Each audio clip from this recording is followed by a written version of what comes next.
ধান কাটার সময়টা প্রায় শেষের দিকে। যে মাঠ একদিন সোনালি শস্যে ভরেছিল, আজ সেসব প্রায় ফাঁকা। কেউ গরুর গাড়িতে ধান বোঝাই করে বাড়ির পথে যাচ্ছে, আবার মাঠের একপাশে কয়েকজন দিনমজুর মিলে ধান কেটে চলেছে। ও গোপালদা, আজ তো মোড়ল মশাইয়ের কাজ শেষ হয়ে যাবে। কাল সকালে আমাদের বাড়ির উদ্দেশ্যে রওনা দিতে হবে। আর মোড়ল মশাই তো আজই সব টাকা পয়সা দিয়ে দেবে। তা আমি ভাবছি, এই 20টি দিন তেমন ভালো কিছু খাওয়া হয়নি। টাকা পেলে বিকেলের হাটে গিয়ে মুরগি নিয়ে এসে রান্না করলে বিষয়টা কেমন হবে বলো? বেশ ভালো কথা বলেছো তো দাদা। আর শুনেছি এই গ্রামে প্রতি রবিবার জমজমাট হাট বসে, যেখানে নাকি সবকিছুই সস্তায় পাওয়া যায়। হাটে যাওয়া নিয়ে কথা শেষ করেই তারা সকলেই আবার নিজের কাজে মন দিতে শুরু করলো। এদিকে কাজ করতে করতে প্রায় দুপুর গড়িয়ে বিকেল হয়ে গেল। তখন ধান কাটার কাজ একেবারেই শেষ হয়েছে। সকলে মিলে কাজ সেরে মাঠ থেকে গ্রামের রাস্তা দিয়ে হাঁটতে হাঁটতে মোড়লের বাড়ির সামনে এসে পৌঁছল। মোড়ল মশাই, ও মোড়ল মশাই, বাইরে বেরিয়ে আসুন, ধান কাটার কাজ সব শেষ। কিছুক্ষণ পরেই মোড়ল মশাই দরজাটি শব্দ করে খুলে বাইরে বেরিয়ে এলেন। মুখে এক শান্তির হাসি, পরনে সুন্দর একটি পাঞ্জাবি, বয়স তার আনুমানিক 60-65। তোরা এসেছিস, সব কাজ শেষ হয়ে গেছে বুঝি? আগে হ্যাঁ মোড়ল মশাই, সব কাজ একেবারেই শেষ। তোদের কাজের গতি দেখে আমি ভীষণ খুশি। 20 দিনের মধ্যে তোরা অনেক গুরুত্ব দিয়ে সব ধানের কাজ শেষ করেছিস। মোড়ল তাদের কাজে ভীষণ খুশি হলেন। এই 20 দিনে তারা যথাযথভাবে কাজ করে আজ সবকিছু একেবারে শেষ করেছে। এরপর মোড়ল তার পাঞ্জাবির পকেট থেকে বেশ কিছু টাকা বের করে গোপালের হাতে দিলেন। এই নে, তোদের পাওনা সব টাকা আমি দিয়ে দিলাম, সঙ্গে কিছুটা বাড়তি টাকাও আছে। ওটা ওটা তোদের বকশিস, কেমন? ওটি দিয়ে তোরা বরং ভালো মন্দ যা খুশি কিনে খেয়ে নিস। ঠিক আছে মোড়ল মশাই, আপনাকে অনেক অনেক ধন্যবাদ। তবে কাল যাওয়ার আগে আমার সঙ্গে কিন্তু দেখা করে যাস। এটি বলেই মোড়ল মশাই সেখান থেকে চলে গেলেন। এদিকে বকশিস পেয়ে সকলের মুখে ছিল বেশ হাসি। ও গোপালদা, মোড়ল মশাইয়ের বকশিস দিয়েই তো মুরগি কেনা যাবে। উফ, কতদিন ইচ্ছে করছিল গো মুরগির কষা মাংস খেতে। তা বেশ তো ভালোই হলো। আচ্ছা, তুমি আর আমি হাটে গিয়ে বরং মুরগি নিয়ে আসি। আর সুরেশ দা, রমেশ দা, তোমরা বরং পেঁয়াজ রসুন যা যা লাগবে সব কেটে কুটে জোগাড় করে নাও, কেমন? ঠিক আছে, সেটা করে নেব, সমস্যা নেই।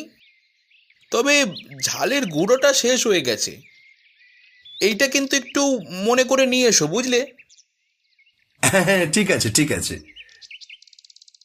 গোপালদা ও শ্যামলদা দুজনে মিলে হাটের উদ্দেশ্যে গ্রামের পথ দিয়ে হাঁটতে শুরু করলো। চারপাশে সবুজ গাছপালা আর বয়ে চলা, আহ, কি অপরূপ দৃশ্য! হা হা গোপালদা, কি সুন্দর পরিবেশ গো। গ্রামটি আসলেই প্রকৃতিতে ভরা, তাই না? কি ঠিক বললাম তো? হ্যাঁ গো শ্যামলদা, একদম ঠিক কথা বলেছো। হাঁটতে হাঁটতে তারা হাটে এসে পৌঁছল। আজ গ্রামে বসেছে এক বড় হাট। প্রতি রবিবার এখানে মুরগি, মাছ থেকে শুরু করে তরিতরকারি সবকিছুই সস্তায় পাওয়া যায়। শ্যামলদা, ওই যে দেখো, হ্যাঁ ওই দিকটায় বেশ কয়েকটা মুরগির দোকান আছে। চলো সেখানে গিয়ে বরং দেখি ওরা কত দাম চাইছে।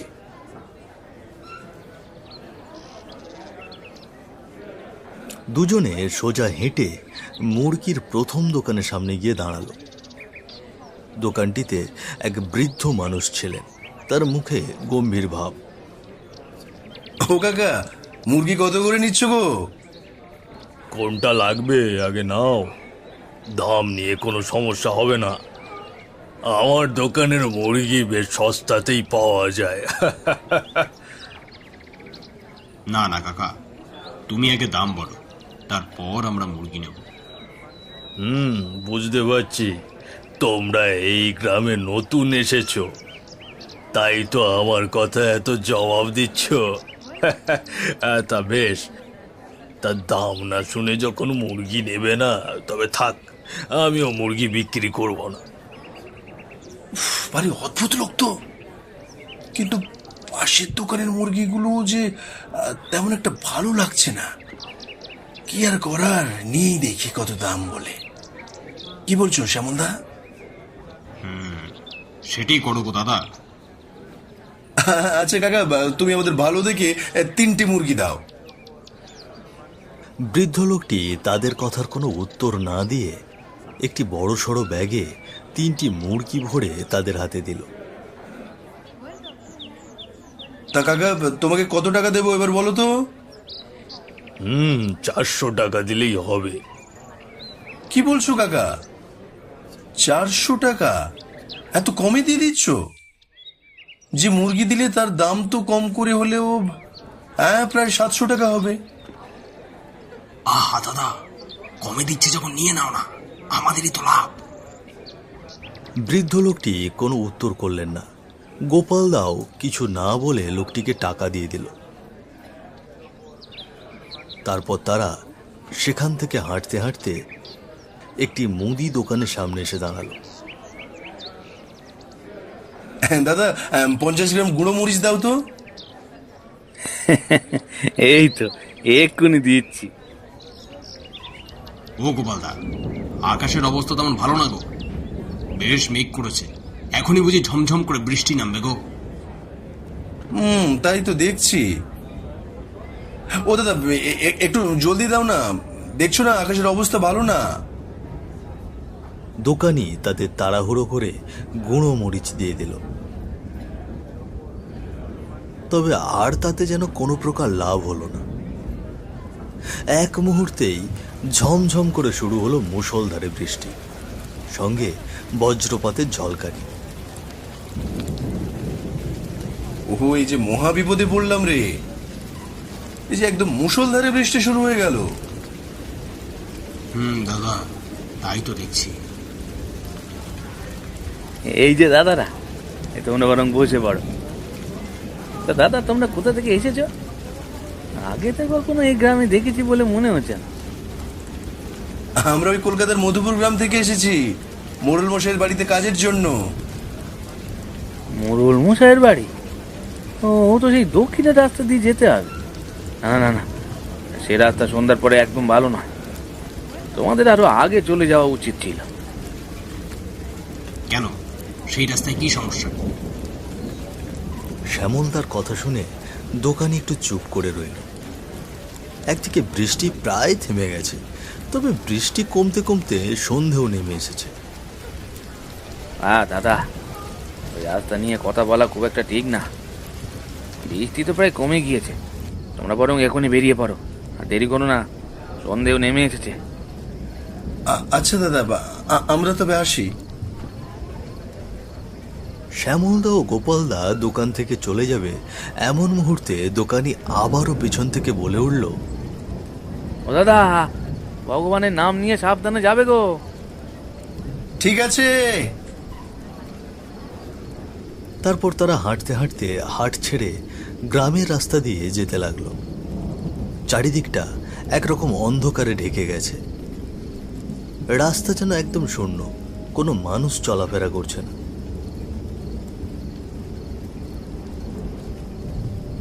ও দাদা, রাস্তায় যে একজন মানুষ নেই, আমার তো বেশ ভয় লাগছে গো।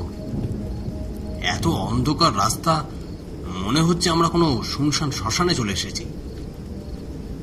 তুমিও না শ্যামলদা, ভীতুই রয়ে গেলে। দেখছো না বিকেল থেকে কেমন বৃষ্টি শুরু হলো। ওই জন্যই হয়তো মানুষ সব আগে ভাগে বাড়ি ফিরে গিয়েছে। এরই মাঝে তাদের চোখে পড়ল সামনে একজন বৃদ্ধ লোক গরুর গাড়ি নিয়ে তাদের সামনে এগিয়ে আসছে। এটি দেখে যেন তাদের ভেতরে একটু শান্তি কাজ করলো। ও দাদা, সামনে দেখো, একটা গরুর গাড়ি আসছে। গাড়িতে উঠলেই একটু দ্রুত পথে এগিয়ে যাওয়া যাবে। হ্যাঁ, নয়তো হেঁটে যেতে যেতে রাত আরো বেড়ে যেত। ও খুড়ো, আমাদের একটু সামনে নামিয়ে দেবে গো। ঠিক আছে বাবুরা, উঠে পড়ো। গোপালদা ও শ্যামলদা গাড়িতে উঠে পড়ল। বৃদ্ধ লোকটি গাড়ি নিয়ে সামনের দিকে এগোতে শুরু করল। এদিকে এখনো ঝিরিঝিরি করে বৃষ্টি পড়ছে, সাথে হালকা বিদ্যুতের ঝলকানি। ও দাদা, রাতের অন্ধকার নেমে এসেছে। ওদিকে বুঝি রমেশদা আর সুরেশদা সব জোগাড় করে বসে আছে। বেশ দেরি হয়ে গিয়েছে। এই বৃষ্টি না আসলে তো আমরা অনেক আগেই পৌঁছে যেতাম, আর রান্নাও হয়ে যেত। এরই মাঝে গাড়ি চলতে চলতে বাঁশঝাড়ের রাস্তার কাছে চলে এলো।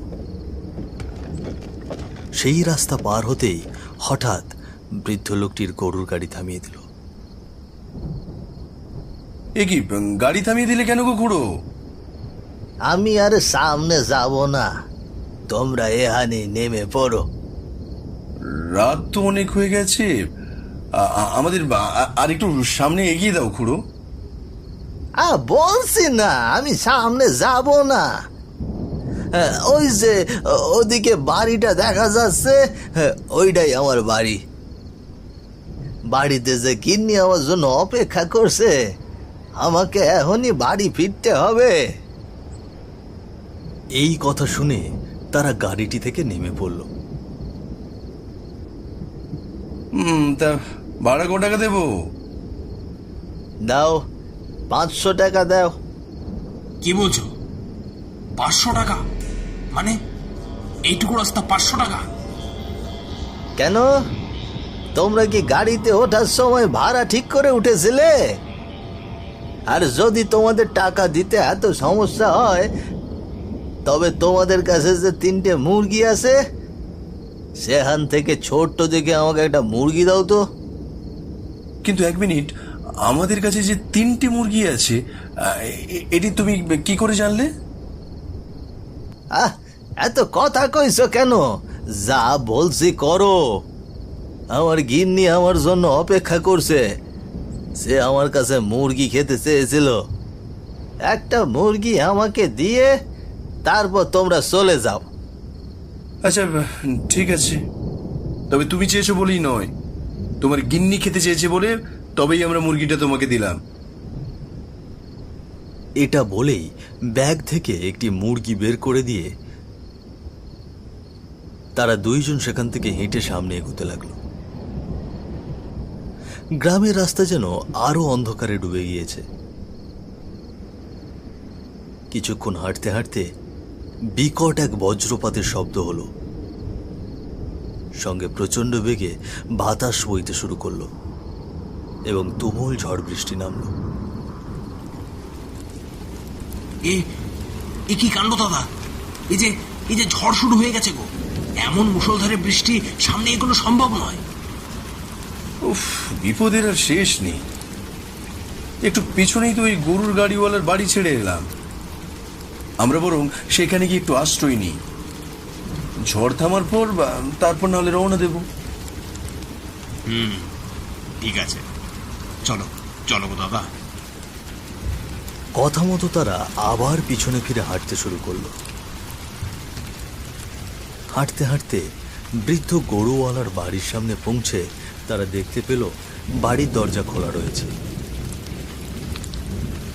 এটি দেখে তারা সোজা বাড়ির ভেতরে প্রবেশ করল এবং একটি ভীতিকর দৃশ্য চোখে পড়ল। সামনের বিছানায় একটি নরকঙ্কাল শুয়ে আছে, আর তার পাশে সেই বৃদ্ধ গরুওয়ালা নিজের হাত দিয়ে মুরগির হাড়, মাথা, গলা এক এক করে কঙ্কালটির মুখে ঢেলে খাওয়াচ্ছে। ওরে বাবারে, কি কাণ্ড হচ্ছে এখানে! শ্যামলদার চিৎকারের শব্দ পেয়ে বৃদ্ধ গরুর গাড়িওয়ালা তাদের দিকে রাগের দৃষ্টি নিয়ে তাকালো। এক মুহূর্তের মধ্যে তার শরীর এক ভয়ঙ্কর পিশাচে পরিণত হলো। তার চেহারা এতই কুৎসিত ভীতিকর যে কোনো মানুষ সেখানে দাঁড়িয়ে জ্ঞান হারিয়ে ফেলতে পারে। সুপ, একদম সুপ। কেন এত জোরে চিল্লাছিস? দেখছিস না আমার গিন্নি ঘুমোচ্ছে? তোরা এটা দেখতে পাচ্ছিস না? হ্যাঁ?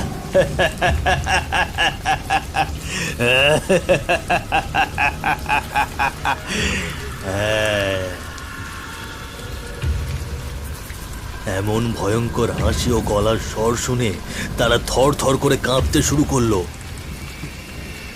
পিশাচটি আরো ভয়ঙ্কর হাসি দিয়ে হাত সামনে বাড়িয়ে ধীরে ধীরে তাদের দিকে এগোতে লাগলো, যেন তাদের মাংস ছিঁড়ে এখনই খেয়ে ফেলবে।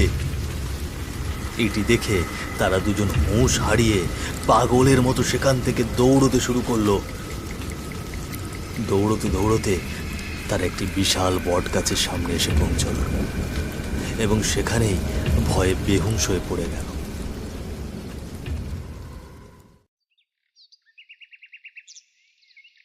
আমরা কোথায়?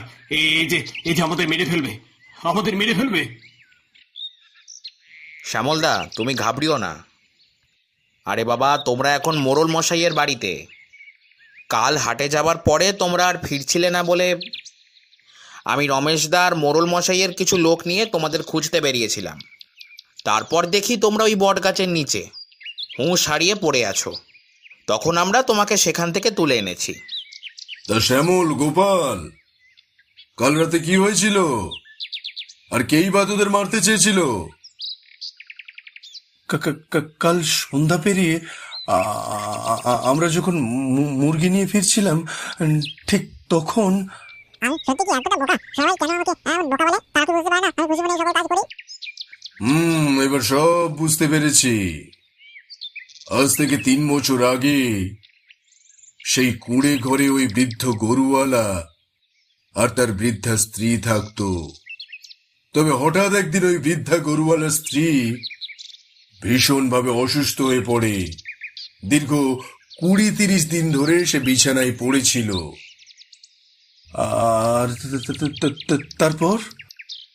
আর তারপর একদিন সকালে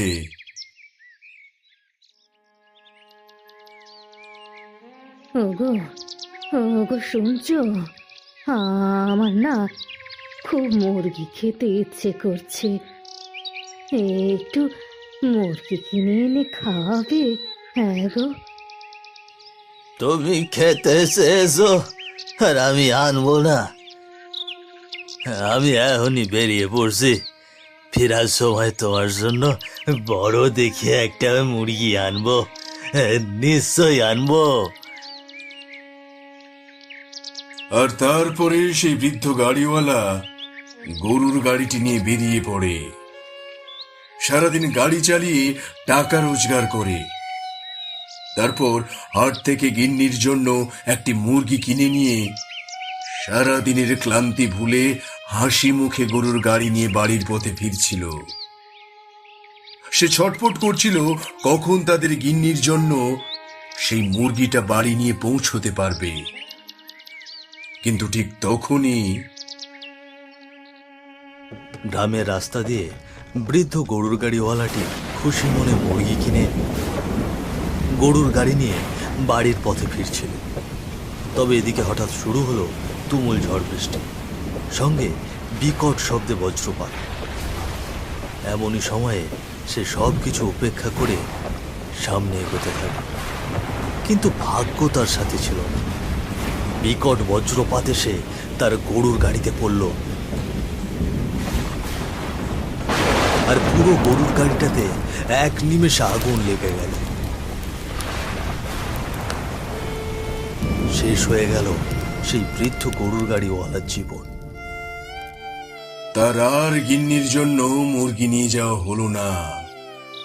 পরে তার অসুস্থ গিন্নি শয্যাগত অবস্থায় সেই বিছানাতেই পচে মরে যায়, আর তার কঙ্কালটি সেখানেই রয়ে যায়। পরে জানা যায় তার অতৃপ্ত স্বামীর আত্মা যে লোকই সন্ধ্যার পরে ওই রাস্তা দিয়ে মুরগি নিয়ে যেত, তার মুরগি সে তার গিন্নির জন্য নিয়ে যেত। আর যদি কেউ তার আসল রূপ দেখে ফেলত, তার জীবন বাঁচিয়ে সেখান থেকে ফিরে আসা অসম্ভব হয়ে যেত। তোদের ভাগ্য ভালো যে তোরা জীবন হাতে নিয়ে সেখান থেকে ফিরে এসেছিস। মোড়লের কাছে পুরো ঘটনা শুনে সবাই ভয় ও হতাশার মাঝে ডুবে গেল। বুঝতে পারল অজ্ঞাত এবং অপরিচিত কোনো বাড়িতে আশ্রয় নেওয়া কতটা বিপজ্জনক হতে পারে। ভাগ্যবশত শ্যামল ও গোপাল দুজনেই তাদের প্রাণ ফিরে পেয়েছে। আজ থেকে তারা শিখল যে কোনো বিপদ বা অজানা পরিস্থিতিতে সচেতন থাকা এবং নিরাপদ সিদ্ধান্ত নেওয়া কতটা গুরুত্বপূর্ণ। জীবনের প্রতি শ্রদ্ধা ও সতর্কতা বজায় রেখে চলাই হলো সত্যিকারের বুদ্ধিমত্তা।